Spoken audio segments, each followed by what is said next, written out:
高雄高山有一搭透天厝工地，行中道5楼尾这墙围啊，伫咧灌浆，可能是这帮无顶了无好势，阿摩土刷楼对边的停车场去，背书是水墙共款。这监管处派人去遐稽查，发现工程有欠点，当场要求停工，也先罚5万块。 高雄高山区这栋5楼高的透天厝，当咧进行城叠的灌浆作业。不过这阿摩土刷哪灌哪漏，甚至佫规个对5楼楼对边的停车场落来，强要规工道的阿摩土，都亲像是一道水墙共款。附近住户看到将画面打伫网络，有民众来看车，看到画面才知惊。伊讲加载车无等伫咧遐，还蛮扯的这样子。哎呀，好险没有停那边，不然停那边感觉很火。对啊，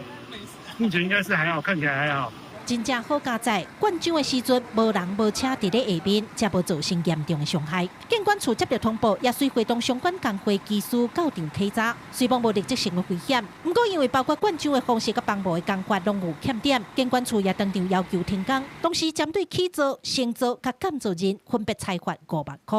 初步判定应该是灌浆的方式以及它撑模的部分有瑕疵。那对于 立即危险跟安全的部分是没有立即危险的，当然这个工地我们已经立即责成勒令停工，并依建筑法处罚。一流落来的阿摩土，工地人员已经处理好势，不过所过阿摩土水却拢赶对水沟啊去，这部分环保局讲已经违反废清法，相关罚6000块。监管处强调，若要厂商提交复工计划书的时阵，也要求紧，爱将水沟的阿摩土处理好势。记者柯家族柯朝阳高雄场报道。